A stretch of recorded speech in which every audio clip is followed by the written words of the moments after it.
¿Te toca en la nube o en no, en el computador? Bueno, aquí vamos a empezar la grabación después de media hora de estar hablando. Bueno, entonces para los que no van a ver las diapositivas, nuestro tema de hoy estamos comenzando la fase 3, que es la fase espiritual. Es la sesión 10, que se llama Modelos de Sanación de Jesús. Aquí vamos a ver cómo Jesús sanaba. La última vez bueno, no la última vez, la más reciente que estuvimos, que fue como en septiembre, nosotros les habíamos enviado un archivo con unas lecturas de diferentes versículos de la Biblia. Pero los vamos a disculpar si no los tienen en mente, porque ya veo la cara de Néstor como que... No me acordé. Yo estuve leyendo el cuaderno y no me acordé de eso. Yo sí es verdad que hay una cantidad de lecturas. Sí, bueno, pues entonces lo que vamos a hacer, ya que somos poquitos hoy, vamos a poder pasar por cada una de las lecturas y las vamos a poder analizar. Okay. Bueno, entonces en esta fase espiritual, ya terminamos la intelectual y ya terminamos la fase emocional, pues ahora lo que vamos es a analizar un poquito cómo era que sanaba Jesús, cuál era la metodología que él seguía, y la idea es que nosotros entonces podamos aplicar esa misma metodología a nuestra situación. Entonces es Jesús el que nos va a enseñar cómo él va a hacer nuestra oración de sanación. Entonces hay unos modelos que Jesús más o menos sigue en su proceso de sanación. Y hay 3 pasos que Jesús... estoy aquí con el mouse que no es. Préstame ese de allá. Sí, ya está prendido. A ver. Entonces, el modelo que Jesús sigue de sanación es, primero, se da una presencia de Jesús. O sea, si vamos a ver diferentes pasajes bíblicos donde Jesús va al encuentro de una persona, es siempre el que toma, él es el que toma la iniciativa, no somos nosotros. Así que eso es algo muy bonito que debemos de tener en cuenta, porque a veces creemos, bueno, yo he estado buscando de Dios y he estado buscando a Jesús y Jesús como que no me hace caso, como que Jesús no sabe lo que me está pasando, nada más alejado de la verdad. Él sabe exactamente qué es lo que necesitamos. Entonces, él siempre nos va a mirar con amor y con misericordia, y él es el que hace esa iniciativa de acercarse a nosotros y a nuestro corazón. Luego de ese acto de presencia de Jesús, entonces lo que se da es un diálogo, donde en ese diálogo Jesús puede ser que él inicie el diálogo o puede ser que responda a nuestras inquietudes. Ahí sí puede ser de cualquiera de los dos lados y vamos a ver ejemplos bíblicos de ese tema. Y el tercero, pues, él entonces va a hacer la sanación. Puede ser la sanación solamente de nuestra alma o puede ser la sanación de la mente, del alma y del cuerpo. Hay momentos bíblicos, por ejemplo, donde Jesús sana a 10 leprosos. ¿Sí? Se está entrando Jesús a un pueblo por Samaria y le salen al paso 10 leprosos y le dicen, Señor, ten misericordia de nosotros. Y Jesús le dice, ok, vayan y preséntense a los sacerdotes. Y cuando ellos van de camino, los 10 quedan sanados físicamente, pero solamente uno regresó a darle gracias a Jesús. Y resultaba que era samaritano, o sea, no era ni siquiera del pueblo de Jesús, no era judío. Y a ese Jesús entonces lo sana no solamente del cuerpo, sino que también lo sana del espíritu. Entonces hace una sanación doble, cuando en el otro lado solamente los otros 9, de hecho Jesús le pregunta, pero no fueron 10 a sanar, ¿dónde están los otros 9? Solamente este extranjero es el único que ha venido a darle gloria a Dios. Entonces le dice, tu fe te ha salvado. Fíjate, sin que el muchacho dijera nada, ya Jesús le hace la sanación simplemente por haber sido agradecido de que lo sanó físicamente. ¿Cuántas personas nosotros no vemos que van a un retiro, que van a una sesión de oración y le piden al Señor sanación, o están orando por sanación de un familiar y el Señor le da la sanación y después, como decía Rubén Blades, de Dios me acuerdo primero solo en trance de morirme, a veces cuando estoy triste, mas nunca si estoy contento? Y eso es lo que a veces nos pasa. El Señor nos ayuda, nos da la sanación de nuestro familiar, la nuestra, y nosotros, gracias Señor por la sanación, hasta la próxima necesidad que tenga. Y eso no es lo que Él desea de nosotros y se lamenta mucho cuando eso sucede. Entonces aquí pues lo que vamos a buscar es nuestra sanación completa especialmente del espíritu y de la sanación de la mente. Entonces el primer ejemplo que vamos a ver es la sanación de Zaqueo. Y esa se encuentra en Lucas 19 del 1 al 10. Entonces. Santi, ¿tienes Biblia? No, señora. Okay. Bueno, en este pasaje bíblico, todo. No, porque si no son muchos pasajes bíblicos. Hacemos un recuentico. De pronto cogemos uno que no tenga. Pero entonces lo ideal es que escriban los pasajes bíblicos para que cuando tengan un ratico, o sea, digamos que Chepe va a hacer como un recuento de qué era. Pero sí es bueno para complementar que cada uno pueda verlos específicamente. Entonces, en el caso de Zaqueo... Eso va a salir en la previa. Va pasando Jesús nuevamente. Va por un camino entrando al pueblo de Jericó. Jericó se encontraba a una distancia de Jerusalén. Entonces, cuando Jesús venía de Galilea, bajaba por Samaria, pasaba por Jericó para entrar a Jerusalén.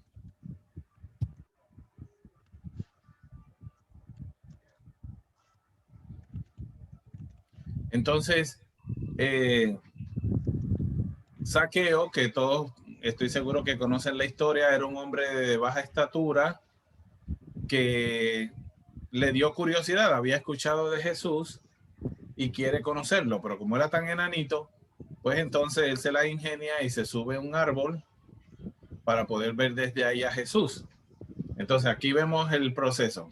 Jesús hace su presencia y va directito hacia donde está Zaqueo. ¿Cuál era el problema de Zaqueo? ¿Qué conocen ustedes de Zaqueo? Yo de verdad no conocía la historia, Chepe, pero estoy leyéndola y veo que él era rico y pecador. Sí. Zaqueo era un cobrador de impuestos. Correcto, era un cobrador de impuestos. Él trabajaba para el IRS, como dicen aquí en Estados Unidos. Correcto. Sí. Que es en Colombia la DIAN. Entonces, no solamente trabajaba para los romanos, o sea, él trabajaba para el gobierno romano. Y los judíos odiaban a los romanos porque ellos se consideraban que era el pueblo de Dios y ellos no debían estar bajo ningún otro reino.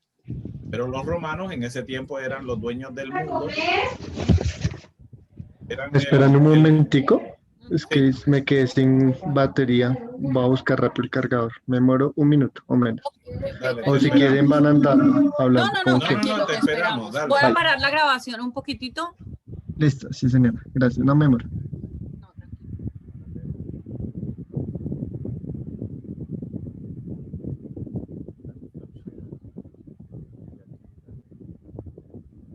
Entonces sonrían porque van a empezar a grabar otra vez. Ya estamos en el aire otra vez. Estamos de vuelta en el aire. Entonces, pues el problema de Zaqueo era más que nada que el pueblo judío lo odiaba. El pueblo odiaba a la gente que trabajaba para el enemigo. Y entonces Zaqueo se había enriquecido porque como cobraba los impuestos, pues ¿qué hacía él? Por ejemplo, si tú debías $100 de impuestos, pues te decía que debías 150. Entonces él le daba los 100 a los romanos y se quedaba con los 50. y a raíz de eso se había hecho rico y la gente pues sabía que uno no se hace rico trabajando para el gobierno y por eso lo odiaban tanto. Entonces Jesús conoce, fíjate, sin que Zaqueo le hubiera hablado nada, ya él conoce perfectamente su historia. Y entonces, pues, ¿qué le faltaba a Zaqueo? Más que nada era esa falta de humildad que él tenía. Y él se sube en el árbol. Entonces ahora Jesús le dice, bájate del árbol. Y eso puede tener un mensaje espiritual para nosotros. ¿De dónde tenemos que bajarnos nosotros para poder sanar? De pronto del rencor, del resentimiento, de tantas cosas que nos pueden estar pasando. Pues aquí Jesús, ese mensaje de bájate del árbol no era literalmente solamente a Zaqueo, bájate del árbol, sino es un llamado que nos hace a nosotros. Y entonces hay varios personajes que están envueltos aquí. Cuando Jesús le dice a Zaqueo, bájate del árbol porque hoy me tengo que hospedar en tu casa, me quiero hospedar en tu casa, la gente empezó a murmurar. Mira, se va a ir a quedar a casa de un pecador. Entonces, ¿con qué personaje nos identificamos? ¿Con Zaqueo, con el pueblo, con Jesús que viene a sanar? Y Zaqueo, claro, cuando Jesús le dice que se va a hospedar en su casa, se pone todo contento, le hace tremendo party, le hizo un barbecue. Y entonces Zaqueo se confiesa, o sea, se siente tocado de que Jesús se haya fijado en él. Y entonces fíjense que en este caso Zaqueo no tenía ninguna enfermedad física, era una enfermedad pues de espiritual, de la avaricia, del engaño que le hacía a la gente. Y entonces Jesús, Zaqueo se confiesa con él y le dice, Señor, me he propuesto que al que le haya robado le voy a restituir 4 veces más de lo que le robé. Y si a alguien le debo, a todo el mundo, yo voy a devolver todo lo que yo me he robado. Sin que Jesús le dijera ni una sola palabra, él se confiesa. Y entonces Jesús le dice, hoy ha llegado la salvación a esta casa, porque este también es hijo de Abraham. O sea, le estaba dando una lección a la gente de que no podemos estar juzgando a la persona porque está pasando o está viviendo una situación diferente de nosotros. Entonces, la presencia del Señor se da primero cuando viene al encuentro de Zaqueo, se da el diálogo primero de parte de Jesús que le dice, me voy a hospedar en tu casa. El diálogo de respuesta de Zaqueo a esa invitación que Jesús le hace, de reconocerse pecador, de proponerse reparar el daño que hizo, y viene la sanación cuando Jesús dice, hoy ha llegado la salvación a este hogar. Ese análisis, la idea es que de Zaqueo lo hace Chepe, pero de las siguientes que vienen, cada uno trate de hacer ese análisis de la presencia, el diálogo y la sanación. Y obviamente tratar de como hacerlo en el contexto del texto, valga la redundancia, pero también personalmente cómo el Señor nos ha hablado y cómo ha hecho la presencia, el diálogo y la sanación en cada uno de nosotros. Ok, vamos a ver el segundo ejemplo. Ahora no es con un hombre, sino con una mujer. Y es la sanación de la mujer adúltera. Esto está en el Evangelio de Juan, el capítulo 8, los versículos del 1 al 12. También es un poquito larguita. Entonces vamos a hacer el resumen aquí. Jesús nos muestra ahora el proceso de una mujer que está mal porque ha sido sorprendida en el pecado del adulterio. Y en el tiempo de Jesús, una mujer sorprendida en adulterio pagaba con pena de muerte y el juicio era inmediato. O sea, te cogieron en infraganti, te arrastran al medio del pueblo, 2 testigos confirman que sí, que la persona fue encontrada en ese acto y ahí mismo viene la lluvia de piedras. La persona no, la mujer. Porque en esa época eran más machistas que ahora. Bueno. Pero los hombres también incurren en lo mismo. Y como estamos en el grupo de hombres, pues van a pensar cuando han incurrido en ese pecado. Entonces, ¿qué está sucediendo entonces en este pasaje? En el versículo 1 dice que Jesús fue al monte de los olivos, está orando, baja del monte de los olivos y regresa al templo. Y todo el pueblo venía donde él. Y entonces ahí él está dando su catequesis, está dando su enseñanza, pero entonces ahí es que le traen la mujer y la ponen en medio de él.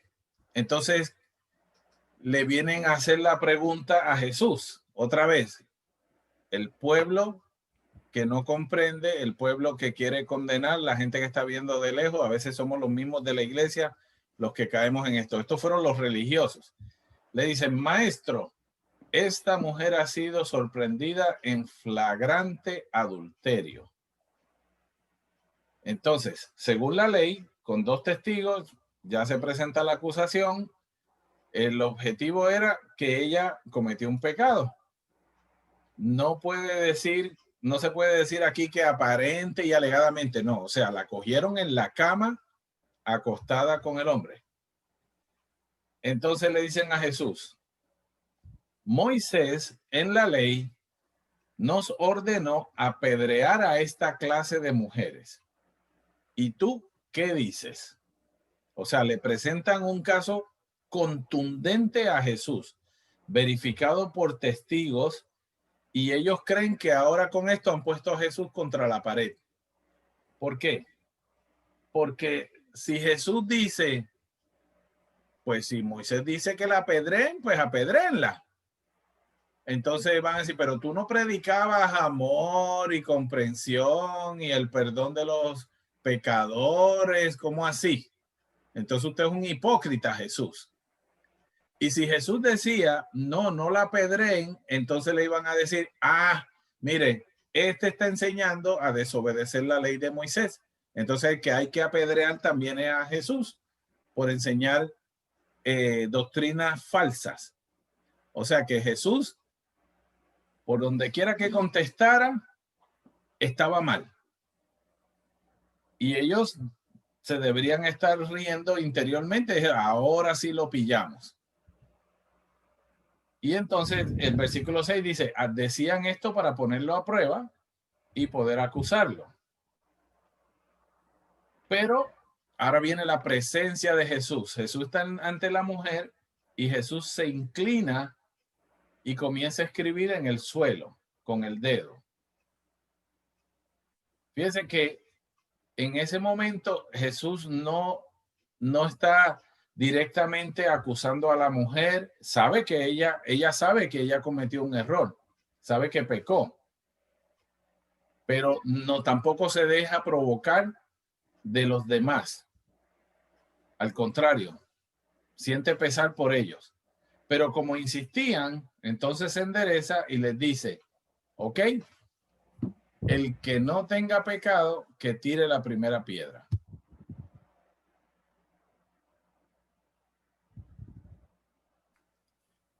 Entonces, cabría aquí analizar eso. ¿Cuándo nos hemos sentido nosotros, uno, que alguien nos está juzgando por algo que hemos hecho, que nos están condenando, que vemos a alguien que está haciendo algo malo y somos los primeros que nos ponemos a criticar? ¿Hemos tenido alguna experiencia de ese tipo? Pregunta. Sí, yo sí. Bueno, hace mucho tiempo. Ya, de hace ¿Qué te unos pasó? años. No, yo era muy prejuicioso, porque yo creo que yo les comenté a ustedes que yo era el nerd de la clase.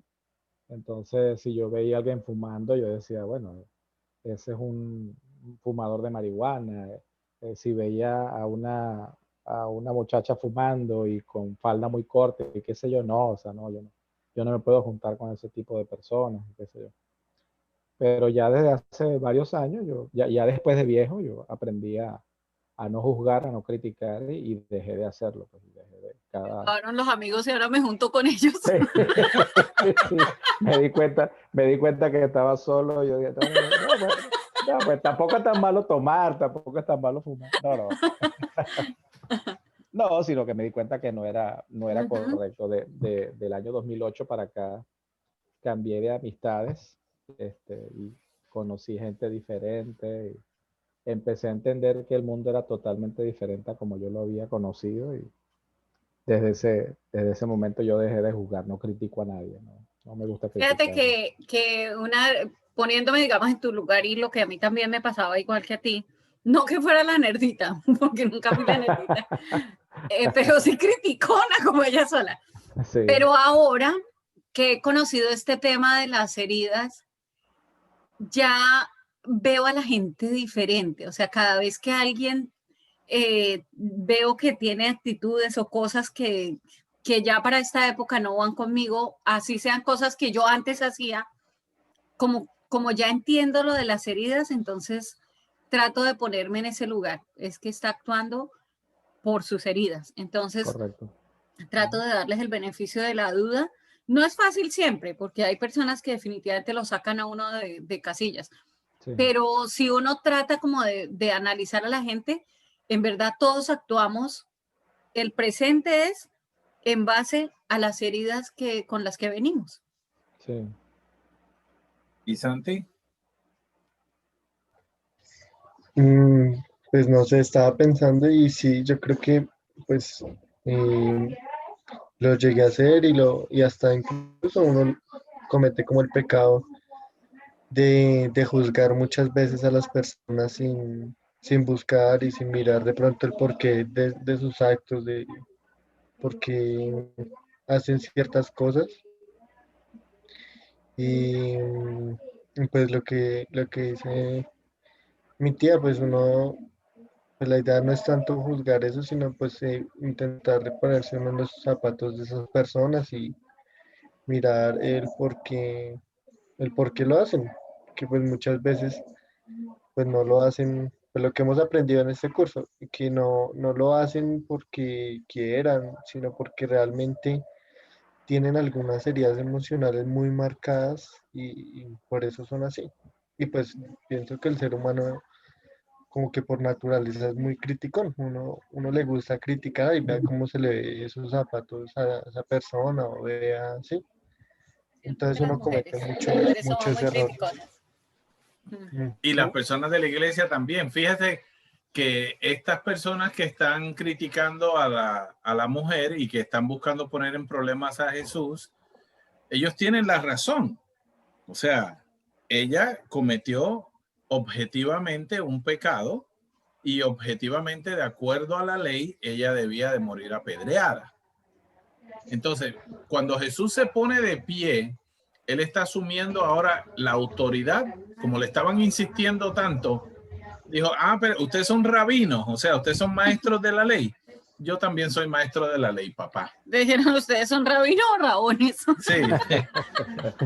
Entonces, lo que Jesús le dice, cuando Jesús le dice el que tenga, el que esté libre de pecado, que tire la primera piedra, Jesús le dice eso porque esa es otra ley del pueblo de Israel que dice que para tú poder aplicar la ley, tú tienes que tener un corazón puro. O sea, un pecador no puede aplicar la ley. Entonces, esa ley ellos la dejaron como de ladito, la pusieron en una esquinita, los que sabían de la ley, y entonces solamente querían aplicar la que le convenía a ellos, la de poner a Jesús en problemas. ¿Hay una televisión puesta o es que Creo que es donde Santi. Ponle mute al tuyo, Santi. Eso. Gracias. Entonces Jesús en ese sentido lo que estaba era enseñándoles a ellos, sí, ok, si vamos a aplicar la ley, vamos a aplicar la ley. ¿Sí? Entonces por eso es que él dice, el que esté libre de pecado, porque él conocía el corazón de las personas y sabía que ninguno de ellos estaba libre de pecado. Hay un chiste por ahí que dicen que cuando Jesús dijo que el que esté libre de pecado tire la primera piedra, le pasó una piedra por el lado de la cabeza a Jesús. Y cuando Jesús creo que fue Mauricio el que nos dijo ese chiste. Y dice que cuando Jesús se voltea, la que estaba detrás de él era la Virgen. Entonces, como la Virgen no tuvo pecado, entonces le dijo, mamá, vaya para la casa que después hablamos. Después le explico. Entonces, ahora pongámonos en los zapatos de la mujer. Imagínense ustedes lo que estaba pasando por la cabeza de esta pobre mujer que está escuchando, le están hablando a Jesús, la vergüenza que está pasando de estar enfrente de Jesús, que la están acusando de adulterio, la histeria, ¿cómo podría decir? El pánico que está sintiendo ella internamente porque sabe que la van a matar. Entonces, cuando Jesús hace la pregunta de que el que esté o hace la afirmación, el que esté libre de pecado le tiene la primera piedra, ellos empiezan a irse. Entonces, Jesús hace contacto. Ahora viene el diálogo. La presencia primero, él al lado de ella, se enfrenta a la gente que la está acusando, a los acusadores, y ahora Jesús se queda solo con la mujer. Ahora todavía Jesús tiene autoridad como rabino, como maestro de la ley, tiene autoridad para reprenderla, para decirle, usted estuvo mal y usted sí merece que la apedrearan. Pero Jesús lo que hace es entonces entrar. ¿Se acuerdan de los cerebros cuando estábamos hablando de que teníamos que usar el cerebro reptil y el límbico?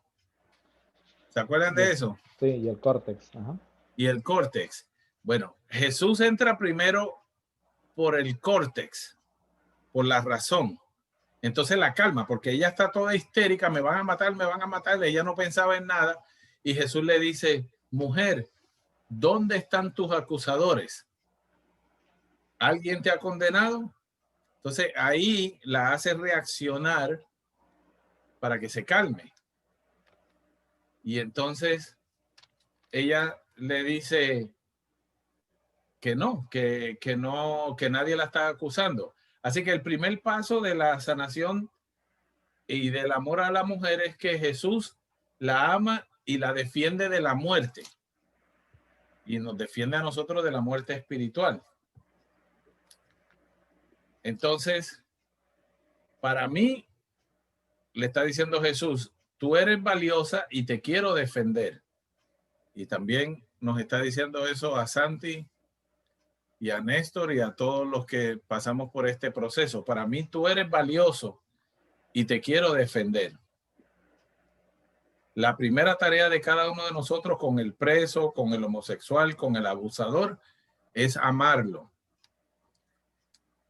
Tratamos de salvarle la vida, aún arriesgando la vida, como hizo Jesús con la mujer. Si yo soy el sorprendido en el adulterio, ya que he pecado peor que ella, puedo entender cómo Jesús actúa en mi vida. El Señor jamás se puso del lado de los condenadores. ¿Para qué hace esta pregunta? Pues que parece obvia. Pues para que ella pueda entender que el Señor la acaba de defender, pero no le ha dicho que es inocente. No le dijo, no, aquí no pasó nada, tranquila, váyase. La está llamando a tomar conciencia de que no la van a condenar. Entonces ese es el diálogo. Y ahora viene la sanación. Ella le responde, nadie, Señor. Y entonces Jesús le dice, yo tampoco te condeno, porque ve el arrepentimiento de ella. Le dice ahora, vete y no peques más en adelante. Entonces, cuando el Señor le dice, tampoco yo te condeno, es porque el Señor es puro, tiene derecho a aplicarle a la ley. Él mismo la podía lapidar. Él era el único que estaba ahí libre de pecado. So, si él tiraba la primera piedra, después los demás podían seguir dándole pedradas. Pero el Señor, con su pureza y su amor, acaba de darle el sacramento de la reconciliación. La perdona y la sana. La reconcilia. Cuando le dice vete, lo que significa para ella es que el Señor la libera. Como cuando nosotros vamos a la confesión, el sacerdote dice, yo te absuelvo de tus pecados en el nombre del Padre, del Hijo y del Espíritu Santo. Puedes irte en paz.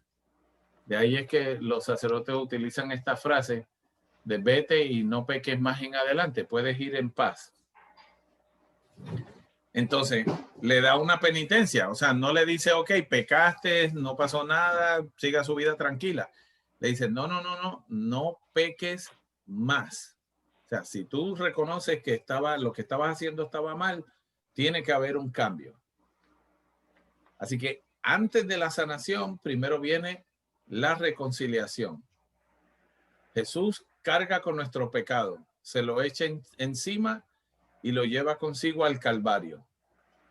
Con la mujer adúltera, Jesús paga el precio de haber defendido a esa mujer. No fue que ellos se fueron con el rabo entre las patas. Antes del proceso de sanación hay que entregarle esas faltas al Señor. O sea que alguien pagó por el pecado de esta mujer, y el que pagó por ese pecado fue Jesús en la cruz. Él de todas maneras, en la cruz, él murió por ella, por ese pecado que ella cometió. Aunque él la absorbió, le perdonó el pecado, ese pecado había que repararlo. Y lo repara es Cristo en la cruz. Ahora vamos a otro ejemplo. Este sí lo podemos leer porque es cortito. Néstor, si tienes la Biblia, ¿lo puedes leer? Sí, lo voy a buscar rapidito. Mateo 8, 1, 3. Mateo 8 del 1 al 13, sí. Mateo. Ajá, 8. Ok, aquí estoy en el 8. Ok, ¿del 1 al 13 o del 1 al 3? Al 3, del 1 Ok. al 3. Ok, curación de un leproso. Jesús, pues, bajó del monte y empezaron a seguirlo muchedumbres. Un leproso se acercó, se arrodilló delante de él y le dijo, Señor, si tú quieres, puedes limpiarme. Jesús extendió la mano, lo tocó y le dijo, quiero, queda limpio. Al momento quedó limpio de la lepra. Jesús le dijo, mira, no se lo digas a nadie, pero ve a mostrarle al sacerdote, ofrece la ofrenda ordenada por la ley de Moisés, pues tú tienes que hacerles una declaración. Leí el Entonces, 4. ¿dónde está la presencia ahí de Jesús? Ok, cuando él baja del monte, Ok. y se acerca el primero al leproso. ¿Se acerca él al leproso o el leproso se acerca a él? Bueno, el leproso se acerca a él, pero él ya había bajado del monte. Ok. Correcto. Y Santi, ¿dónde está el diálogo entonces? En el momento en el que, pues, no sé, pues el leproso le dice, pues, sobre su enfermedad, ¿no? ¿Recuerda lo que le dice? No recuerdo textualmente cómo le dice. Le dice, si quieres, puedes sanarme. ¿Por qué si quieres? ¿Por qué le dice si quieres?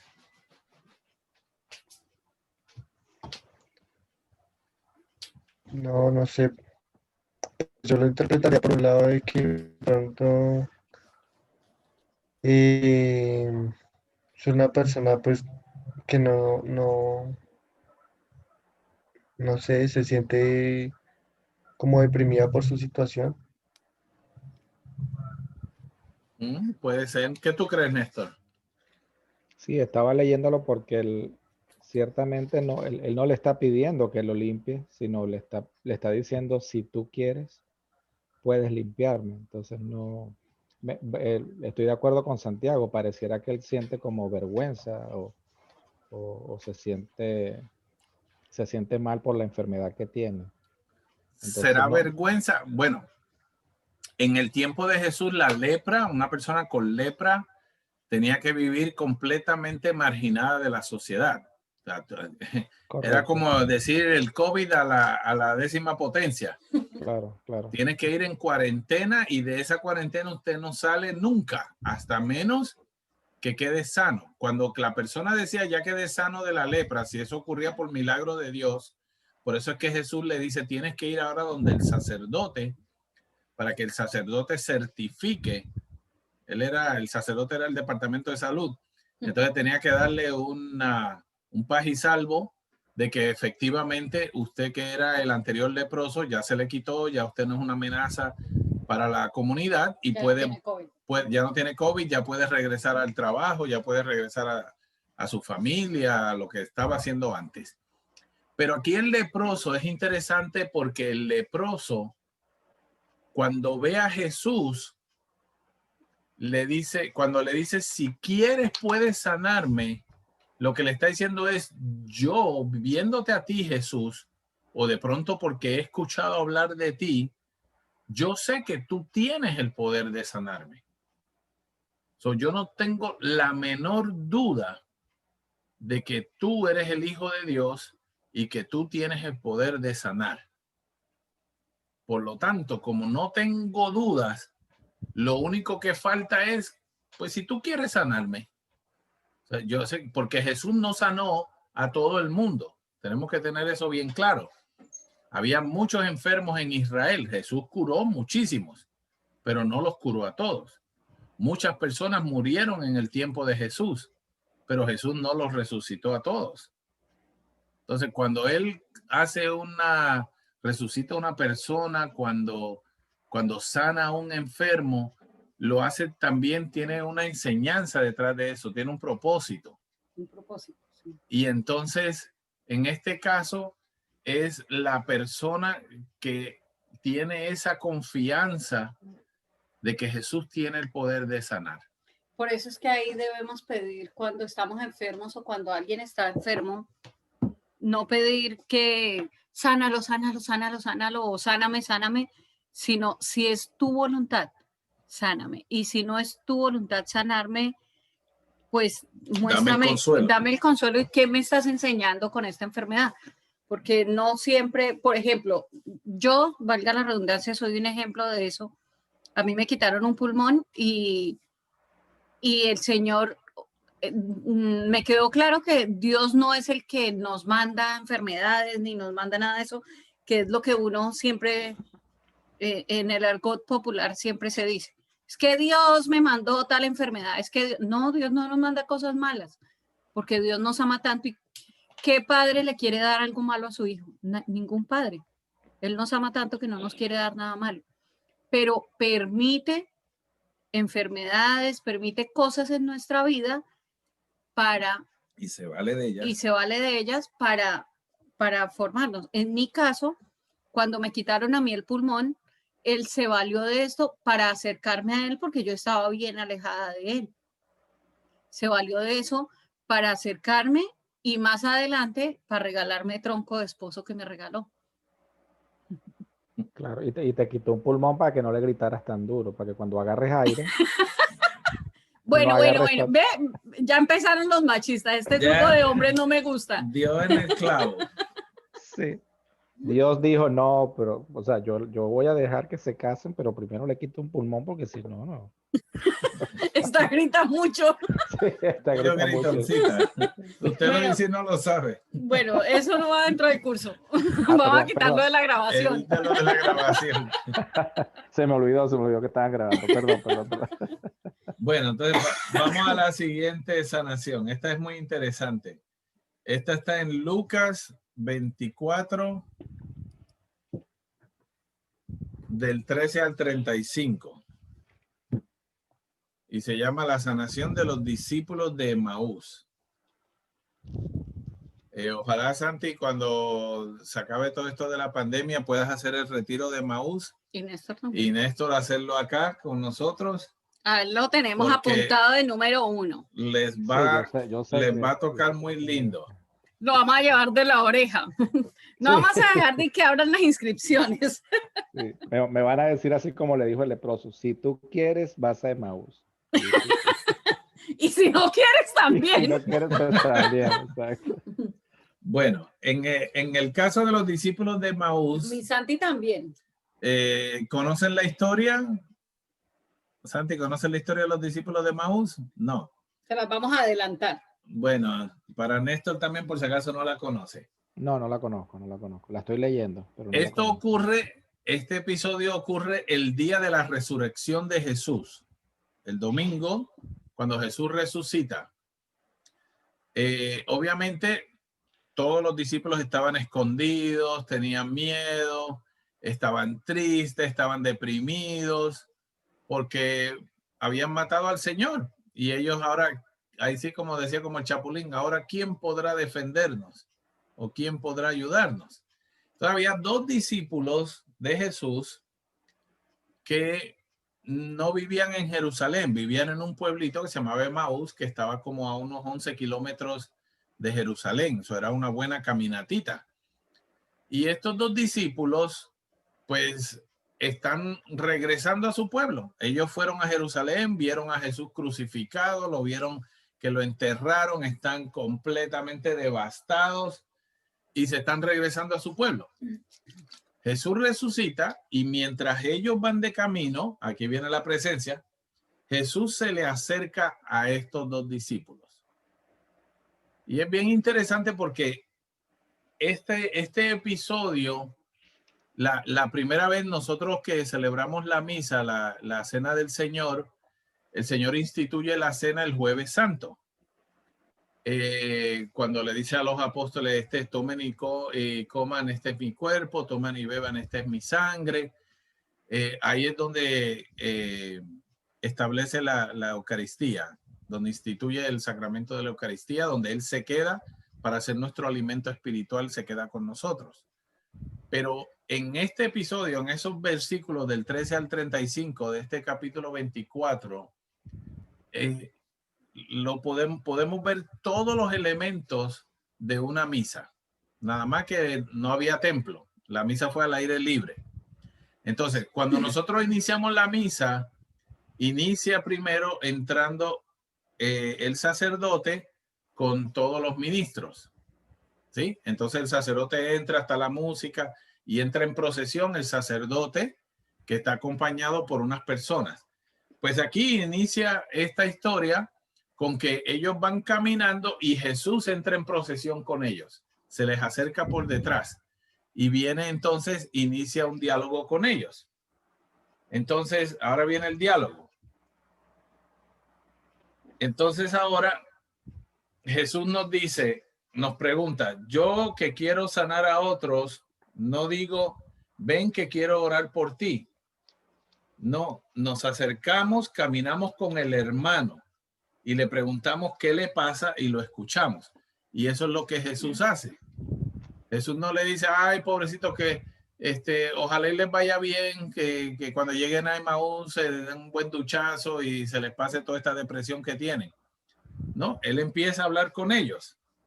Y entonces entiende el dolor de estos discípulos y el Señor les pregunta para que tomen conciencia de su dolor y se den cuenta que hay una solución que a veces quizás no podemos ver porque nuestro dolor no nos deja ver la solución. Entonces Jesús le pregunta, ¿de qué van conversando? Y ellos le dicen, pero muchachos, tú eres el único en Jerusalén que has estado y no te has dado cuenta lo que pasó. Y él le dice, ¿qué pasó? Pues que a Jesús de Nazaret, que creíamos era un profeta, hablaba con autoridad, pero lo cogieron y lo mataron. Y entonces hay algunas personas que dicen que resucitó, las mujeres dicen que resucitó, pero usted sabe lo bochinchera que son las mujeres. Entonces a las mujeres no se les puede creer ni la mitad de lo que dicen. Y entonces, pues algunos dicen que resucitó, pero nosotros no lo hemos visto. Ninguno de los varones lo hemos visto, así que eso fue cuento de mujeres que vieron telenovelas. Este se está ganando dormir en el sofá esta noche. Sí, está ganando puntos. Estoy diciendo lo que están diciendo los discípulos de Maús.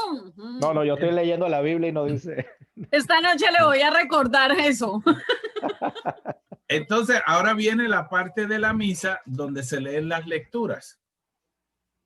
Miren qué interesante. Entonces, dice que después que ellos le dan esa queja a Jesús, Jesús empieza, le dice, oye, pero ustedes sí son brutos. Ustedes no entienden las escrituras. Y dice, comenzando desde Moisés, desde el Antiguo Testamento, les explica todos los textos bíblicos que tienen que ver con él, con Jesús. ¿Qué hacemos nosotros en la misa? Se leen los textos bíblicos y se da una homilía que se llama, en otra iglesia santa, y le llaman el sermón, ¿no? No, la predicación. La predicación, el sermón le llaman en algunas iglesias. Para nosotros, pues le llamamos la homilía, que es la explicación de los textos. Entonces, ¿qué hace Jesús? Les hace una explicación de todos los textos que tienen que ver con él. Y entonces, cuando llegan al pueblito de Maús, ellos llegan a su casa, Jesús hace como que va a seguir de largo y ellos le dicen, no, espérate, quédate con nosotros porque mira, ya está de noche, está anocheciendo, quédate para que compartamos un ratito más. Y entonces lo invitan a que se quede con ellos. Y Jesús, cuando está con ellos, aquí en esta foto, se ve que Jesús toma el pan y pronuncia la bendición. Esa es la parte, ya después de la explicación de las lecturas, entonces es el momento entonces que el sacerdote toma el pan y repite las palabras de Jesús, y algo ocurre muy especial en este momento. Jesús parte el pan y cuando se los va a dar, en ese momento Jesús desaparece. O sea, él entra en el pan, se queda en el pan con ellos, pero físicamente desaparece de ahí. Y ellos entonces tienen una conversación y dicen, no nos ardía el corazón cuando él nos hablaba de las escrituras. Aquí los que ya hicieron Emmaús van a recordar. Y los que no, como Néstor, Santiago y Jonathan, van a quedar picaditos para ir. Para que puedan tener ese encuentro personal con Jesús. Entonces, porque sí les garantizamos que ese fin de semana van a verlo. Entonces, aquí la sanación, fíjense que se la da es la Eucaristía. El recibir el cuerpo de Jesús, porque una vez que lo reciben, entonces es que dicen, no nos ardía el corazón. Primero se les abren los ojos. Luego reconocen al Señor, dice que lo reconocieron en la fracción del pan. O sea, cuando él parte el pan, que dice las palabras, ellos lo reconocieron en la fracción del pan. O sea, en ese pan reconocieron que ahí estaba Jesús. Y entonces se levantan y alaban al Señor. Y cuando se termina la misa, el diácono despide al pueblo y les dice, vayan y glorifiquen al Señor con su vida y con su ejemplo pueden ir en paz. ¿Qué hacen los discípulos de Maús? Ellos no dijeron, ay, qué chévere que recibimos a Jesús y ahora lo reconocimos y sabemos que está resucitado. Ya ahora sí le podemos creer a las mujeres. No, ellos... Siga durmiendo en el sofá. ¿Qué hicieron ellos? Se pusieron en pie y los 11 kilómetros que caminaron de Jerusalén a Emaús los caminan de vuelta de Emaús a Jerusalén. Se encuentran con los apóstoles y les dicen, acabamos de celebrar la Eucaristía con el Señor está resucitado. Y le dice, el Señor ha resucitado, y ellos le dicen, verdaderamente ha resucitado. También nosotros lo vimos. No fue nada más porque María Magdalena lo contó. Pedro lo vio, los apóstoles lo vieron, los machos lo vimos, así que sí es verdad. Ahora sí, ahora sí. Ahora sí es de verdad. Entonces, ahí tenemos otro ejemplo. Entonces, la presencia de Jesús que se acerca a los discípulos, el diálogo con ellos y la sanación en la Eucaristía. Esto es una sanación muy, muy especial para nosotros. La de la samaritana, otra sanación muy especial, está en el Evangelio de Juan, del capítulo 4, los versículos del 1 al 26.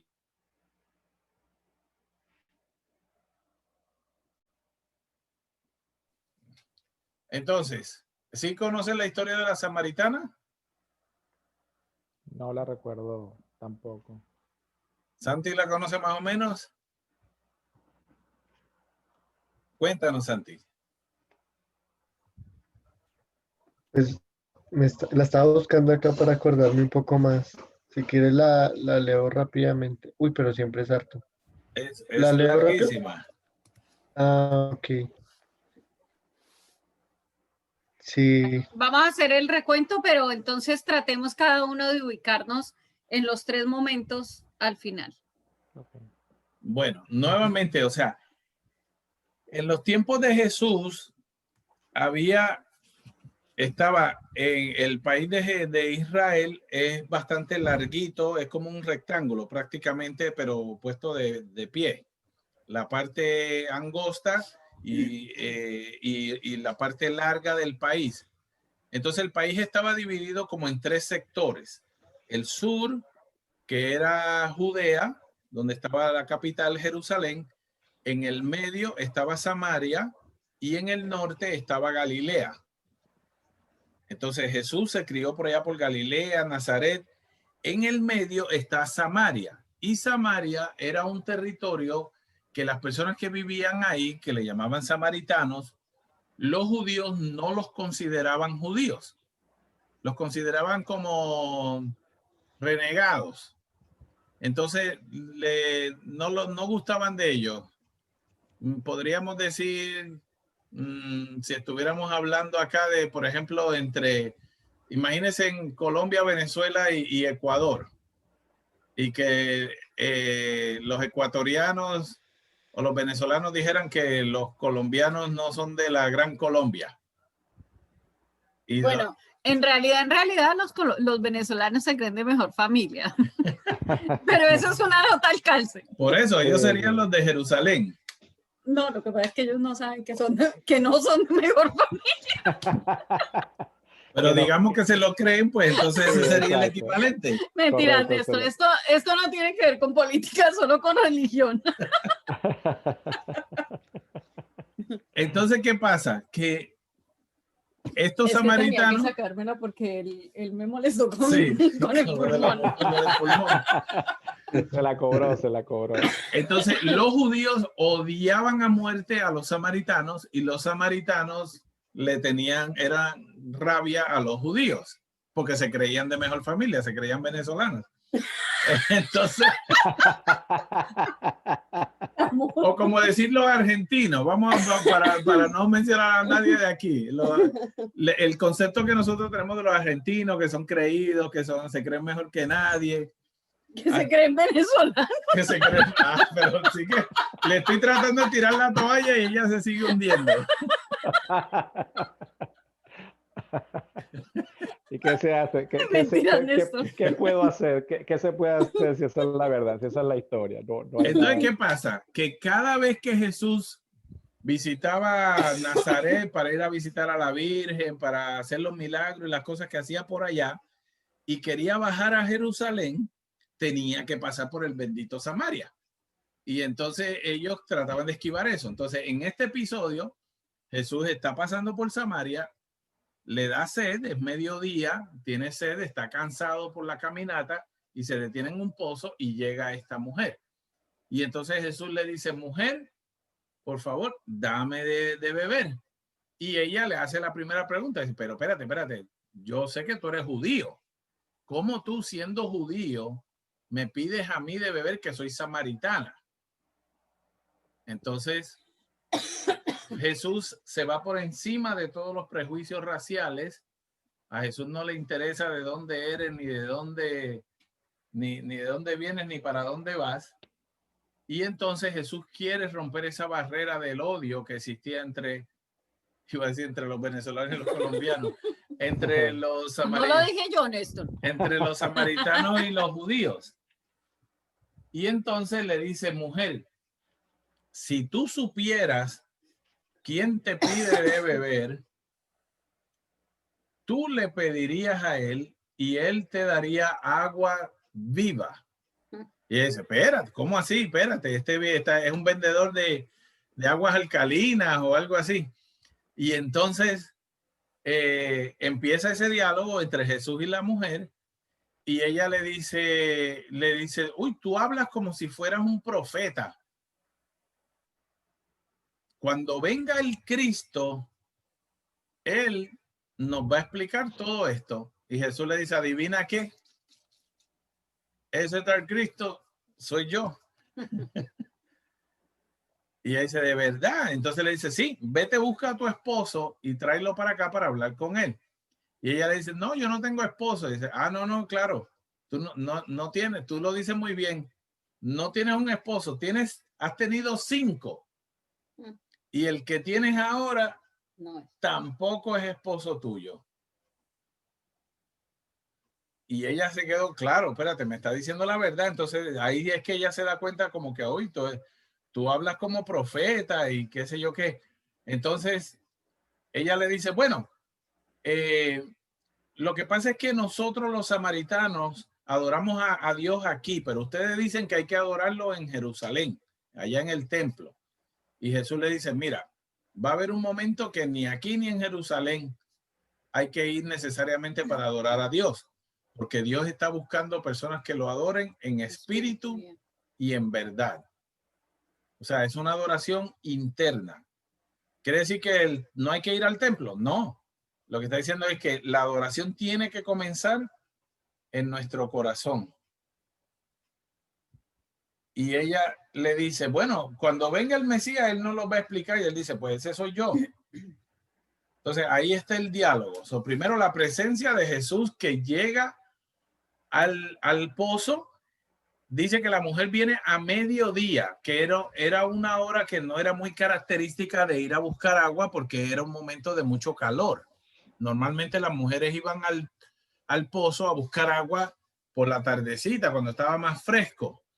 Así que podríamos imaginar que la mujer va a mediodía porque sabe que a esa hora no hay nadie y así pasa menos vergüenza, que la gente la está señalando con el dedo de que ahí viene la Liz Taylor, la que tiene 20 maridos.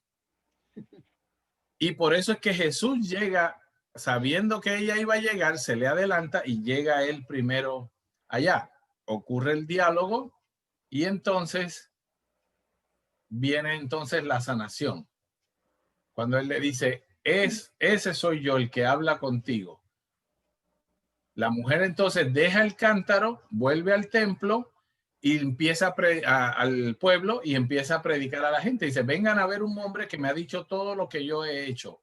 ¿No será él el Mesías? Entonces, ¿qué hace Jesús? La humildad de Jesús desarma el odio de los samaritanos por los judíos. No la juzga porque tiene 5 maridos. El Señor sana a la samaritana y la envía a una misión. Con el encuentro con Jesús, la samaritana cambia su postura sobre él y sobre los judíos. Fíjense que primero lo llama judío. ¿Cómo tú, que eres judío, me vienes a pedir a mí? Entonces resalta la separación entre judíos y samaritanos. Después pregunta si Jesús es más grande que Jacob para sacar agua del templo, del pozo. Cuando se da cuenta de que Jesús puede hacer algo por ella, lo llama, ahora no lo llama judío, lo llama Señor. Cuando Jesús le revela lo que es su vida, lo llama profeta. Y finalmente se cuestiona si con quien habla será el Mesías, el Hijo de Dios. En unos minutos ella cambió la percepción de odio entre judíos y samaritanos y se convierte en cristiana. Entonces Jesús hizo todo esto sin ofender a la samaritana. No le dijo, es que usted no es venezolana. Ni colombiana. Ni colombiana, ni argentina, ni boricua. Usted es una hija de Dios como todo el mundo. Entonces, ahí el Señor nos quiere... Santi debe estar perdido. Es que, Santi, es que aquí en Estados Unidos, allá en Colombia, nosotros molestamos con los argentinos, ¿cierto? De que son creídos. Pero aquí en Estados Unidos nos hemos dado cuenta que los argentinos no son creídos. Pero los venezolanos... Ah, sí, qué horror. Lo que pasa es que no hay mucho argentino aquí, hay muchos venezolanos. Sí. ¿Y son creídos o tienen la fama de ser creídos? No, son creídos. Tienen fama, bueno, son para creídos. mí, no solo la fama. Algunas personas. Algunas personas sí, Sí. los venezolanos son un poquito... ¿Tú de dónde O sea, eres? tienen más... Yo he encontrado que los de Maracaibo son como los más creídos. Bueno, porque te iba a comentar que curiosamente en Venezuela echamos broma porque los de Maracaibo son los argentinos de Venezuela. Ah, sí, es que yo he encontrado eso acá. Exacto. Y entonces Se les dice maracuchos, ¿no? maracucho. Ujú. Y entonces aquí hay mucho, aquí se ha venido mucho maracucho. Y el maracucho es muy mocón, hace mucho ruido. Ujú. Y esa es la imagen que queda del venezolano en general, ¿sabes? ¿De Y dónde ellos, eres? Yo soy de Maracaibo. no, ¿De verdad? yo nací, lo que pasa es que yo viví en muchas partes, yo nací Yo en, nací en una ribera Ribera, del Arauca, exacto. Mirador. yo nací en Caracas, en la capital, después me fui a vivir como 7 años a Maracaibo y salí corriendo de ahí. Y salí corriendo de ahí. Y me Ay, fui- bueno, menos mal. y- Y salió corriendo para acá. y salí corriendo, sí. Y aquí me sigue persiguiendo. Sí, No, es pero en una verdad yo he aprendido algo de mi esposo que él siempre me dice, no generalices a la gente por donde es, porque no todo el mundo es así. Y sí, en verdad me he dado cuenta que sí, uno no debe generalizar en nada porque no todo el mundo es así por más que venga del mismo lugar. No. Lo que pasa es que es la gente que más destaca porque son los que hacen más ruido y ellos quieren destacar, ellos quieren que se sepa dónde están y quiénes son, entonces Ujú. es eso, son demasiado Ya escandalosos. te compré, Néstor, ya. Bueno, sigamos con la sanación. Okay. Entonces, ahora vamos a ver la sanación de Pedro. Y dice, pero Pedro no estaba enfermo, pero sí tiene una sanación. Y la sanación de Pedro está en Juan 21, el Evangelio de Juan, capítulo 21, del 14 al 19. Entonces, ¿qué sana Jesús aquí? El corazón destrozado del pobre Pedro. Porque si vamos a ver, de los dos discípulos que más le fallaron a Jesús fueron Judas y Pedro. Pero Judas, todo el mundo sabía que era ladrón, que estaba interesado en el dinero. Sin embargo, Pedro es el discípulo que más ama a Jesús. Y cuando estaba más creído, porque eso le dio como mucho orgullo interno, cuando le da más orgullo a eso, entonces Pedro cae. Y no solamente niega a Jesús 3 veces, dicen algunos teólogos que el pecado, la negación de Pedro fue peor que la traición de Judas como pecado. Porque el problema de Judas fue que Judas dudó de que después que había cometido ese pecado tan grande de haber vendido al maestro, él dudó de que Jesús lo podía perdonar. Y a veces eso nos puede haber ocurrido en nuestra vida, ¿verdad? Que hay personas que escuchamos que dicen, no, Dios a mí jamás me va a perdonar esto. Yo hice algo demasiado de grave y por lo tanto Dios no me va a poder perdonar.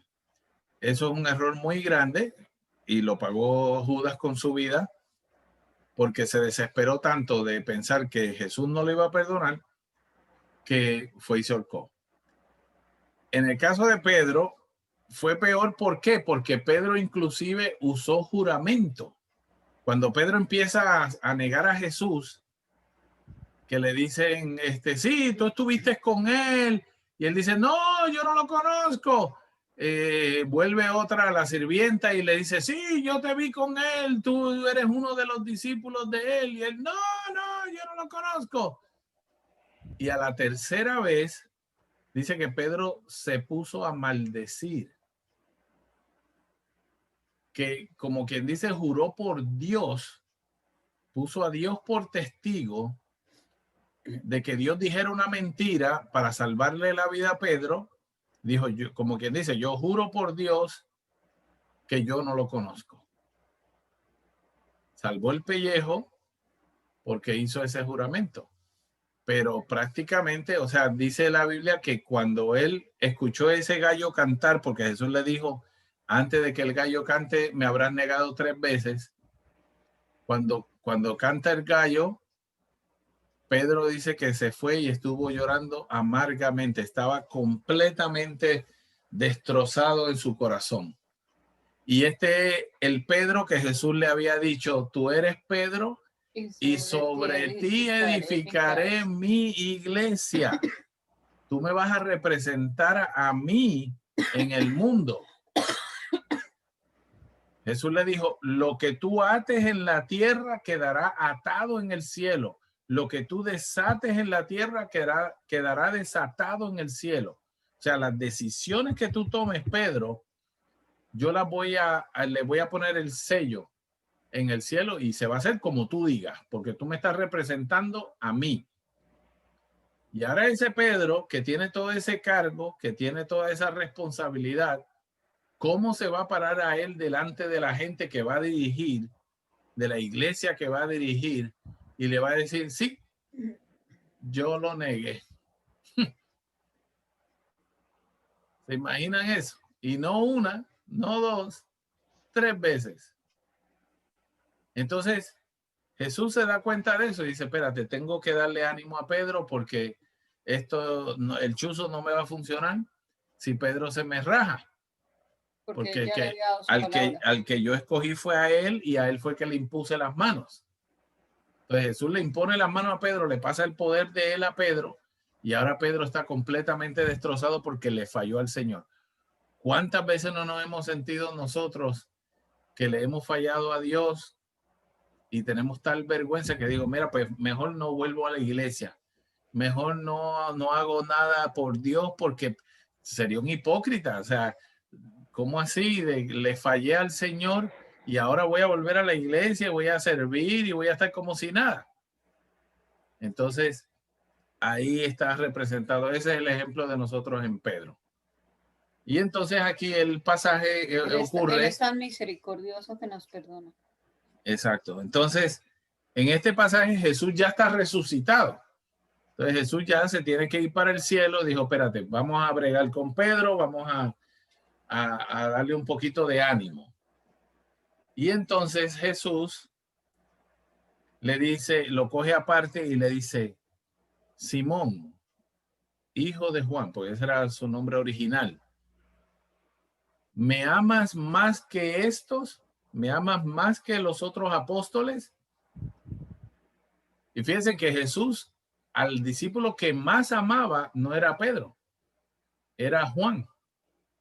El discípulo favorito de Jesús era Juan, que era el junior, era el más pequeño, el más joven. Sin embargo, el que más ama a Jesús no es Juan, es Pedro. Y por eso es que se lleva el puesto, porque era el que más amaba a Jesús. Para poder servir a Jesús, el primer requisito es amarlo. Entonces le pregunta a Jesús a Pedro, Pedro, ¿me amas más que los otros 11 apóstoles? Y Pedro ya no se atreve. Me encanta esta imagen aquí porque Pedro está mirando para el piso y él le dice, sí, Señor. No le dice, tú sabes que te amo, porque tenía tanta vergüenza. Y le dice, tú sabes que te quiero, Señor. Y Jesús le dice, ok, apacienta mis ovejas. O sea, tú vas a ser ahora el pastor de mis ovejas. Y vuelve y le pregunta, Simón, hijo de Juan, ¿me amas más que estos? Y vuelve y le dice, Señor, tú sabes que te quiero. Y le dice, cuida mis ovejas. Y por tercera vez le hace la misma pregunta. Pero fíjense que las primeras dos veces Jesús le pregunta si lo ama. Como se dio cuenta de que Pedro estaba tan avergonzado, entonces le dice, Simón, hijo de Juan, ¿me quieres? O sea, me voy a bajar al nivel tuyo. Yo sé que tú me amas, pero sé que estás tan avergonzado que no quiero avergonzarte más. ¿Por qué le hace la pregunta 3 veces, Santi? Para ver si de pronto tenía un arrepentimiento o no. Néstor, ¿qué tú crees? ¿Por qué le hace la pregunta 3 veces? No sé, se me ocurre que porque Pedro lo negó 3 veces, entonces él le hace la pregunta 3 veces. Exactamente, exactamente. Y las dos respuestas están correctas. O sea, pero principalmente es porque Pedro lo había negado 3 veces y estaba tan dolido por cada una de esas veces que en cada pregunta de Jesús viene una sanación para cada negación. Correcto. Entonces, cuando ofendemos al Señor, tenemos que reconocer todas las veces en las que le hemos fallado para que entonces Él nos pueda dar la sanación por cada una de esas cosas que Él nos va a sanar. Y entonces le dice, ahora sígueme. Ahí está la sanación. Ya te restauré, ya no puedes estarte lamentando y llorando. Y eso nos pasa a nosotros muchísimo en la Iglesia Católica cuando vamos al sacramento de la reconciliación. A veces una persona va y se confiesa y le dice al sacerdote pues las fallas que cometió, porque Jesús le dio el poder a los apóstoles en nombre de él de perdonar los pecados. Le dijo, a los que ustedes les perdonen los pecados, les quedarán perdonados en el cielo. A los que ustedes les retengan los pecados, les quedarán retenidos. Ese era un poder que solamente tenía Jesús y se lo transmite a los apóstoles. Y los apóstoles, por la imposición de manos, se lo transmiten entonces a los siguientes sucesores de ellos. Entonces,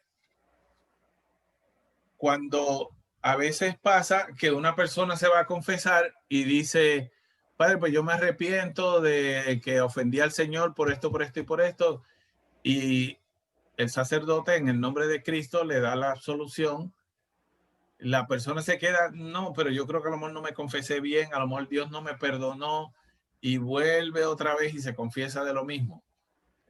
No es correcto hacer eso, porque cuando Dios perdona, perdona y se olvida de las faltas. Dice una lectura en el Antiguo Testamento que como dista el oriente del occidente, así Dios pone nuestras faltas alejadas de él. Él está en un lado y se olvida de lo que hicimos porque deja las faltas en otro sitio. Entonces no podemos dudar cuando le pedimos al Señor que nos sane, cuando le pedimos al Señor que nos perdone, tenemos que estar claros que si lo importante aquí es el arrepentimiento. Pedro estaba arrepentido y el Señor lo perdonó, no hay que volver otra vez a seguir confesando lo mismo. Y ahí es que se da la sanación.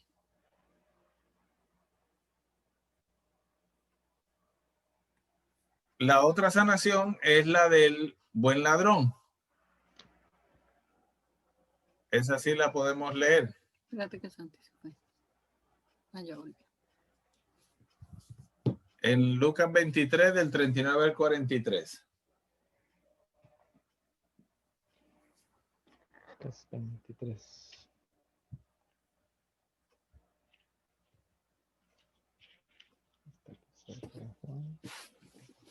Se van a volver unos duros buscando en la Biblia. Sí, o aprendo. Del 39 al 43. Ya la tengo aquí.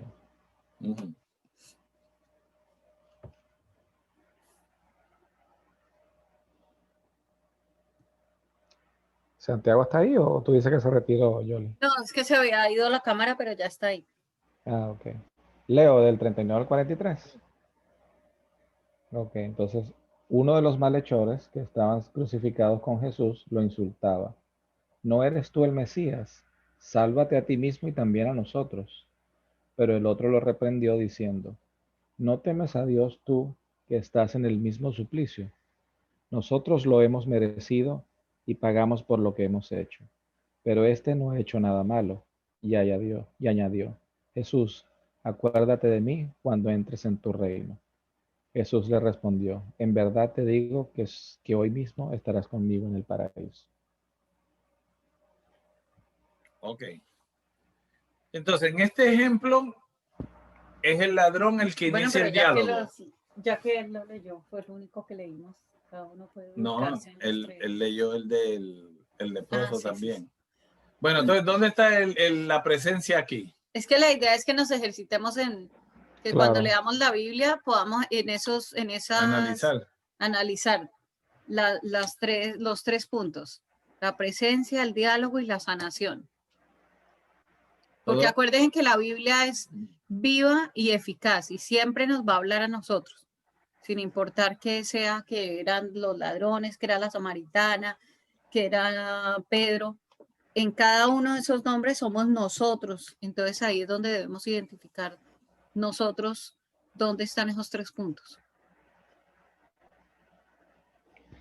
sí, estoy pensando en la presencia porque, claro, Jesús ya estaba ahí con ellos, em, pero pienso que también estaba a través del otro ladrón, porque el otro ladrón sí reconoce el poder de Dios y cuando el primero inicia el diálogo, el otro le dice, es cuando le dice, bueno, no temes tú a Dios, que está en el mismo suplicio.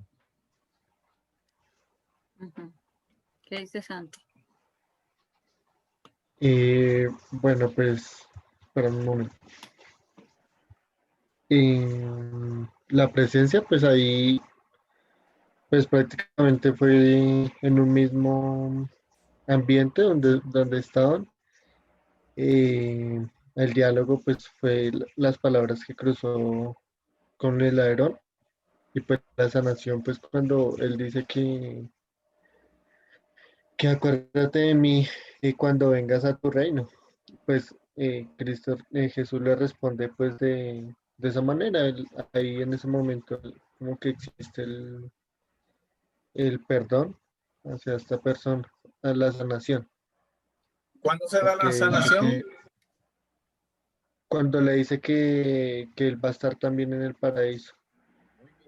Exactamente.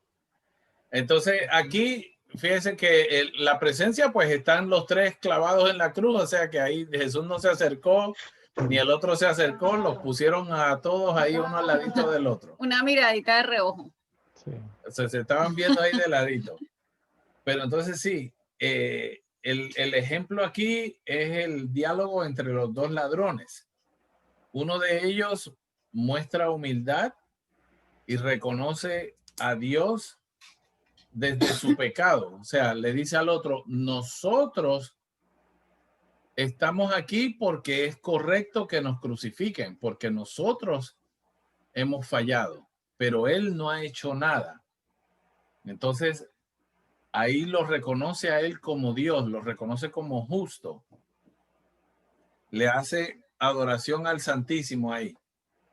¿Cómo son las formas de pensar de estos dos ladrones? Uno habla con soberbia y el otro habla con humildad. Fíjese que los dos están sufriendo, los dos están pasando el mismo problema, los dos se van a morir ese día. O sea, que uno sí tuvo fe y otro no. La fe de que verdaderamente estaban frente al Hijo de Dios. Entonces, ¿qué diferencia podemos pensar entonces nosotros a veces cuando estamos pasando un momento de dificultad? Una persona lo puede ver ese momento como una oportunidad para que Dios te sane y otra persona lo ve como un castigo, lo ve como reprensión, lo ve como que estoy maldito de Dios. ¿Cuántas veces no nos pasan situaciones así donde a veces sentimos que Dios, aunque lo tenga ahí al lado, pero pues de nada sirve porque la mente del ladrón malo del soberbio era externalista. O sea, él no veía el problema. ¿Se acuerdan cuando hablábamos de la nueva era? No, no es lo que entra al hombre lo que hace daño, sino lo que sale de él. Pues Correcto. aquí el externalista es el ladrón malo. Él ve el problema fuera. Le dice a Jesús, pero tú no eres el hijo de Dios. Sálvate tú y sálvanos a nosotros. O sea, el problema no es que yo fui ladrón y que Claro. voy a morir y que merezco ser castigado. No, el problema está fuera de mí. Entonces, el otro es internalista. El otro sí actúa como cristiano. Él dice, no, el problema está dentro de mí. Y lo que sale de él es entonces el arrepentimiento. Uno Por fue eso- visionario y el otro no. ¿Ah? Uno fue visionario y el otro no. Exacto. Sí vio a Jesús ahí. Entonces, el que está externalista dice, yo no tengo obligación de hacer nada, o sea, que Dios me sane. Dios, mira a ver, tú fuiste el que me crucificaste aquí, mira a ver qué vas a hacer para sanarme. Y el otro, sin embargo, dice, no, yo estoy aquí en parte también, a veces nos suceden cosas porque nos las buscamos y queremos que Dios nos venga y nos resuelva. Entonces, eso también tenemos que analizarlo en nuestro proceso de sanación. Y el último ejemplo que tenemos de sanación de Jesús es el Se los vamos a dejar de tarea para que nos lo digan en la próxima reunión. En la sanación de los espíritus inmundos. Entonces, para la próxima vez nos van a decir dónde está el diálogo, en la presencia, el diálogo y la sanación. Okay. Y no solamente los que están presenciales, sino los que están escuchando esta grabación, que van a ser Jonathan, Mauricio y Jorge.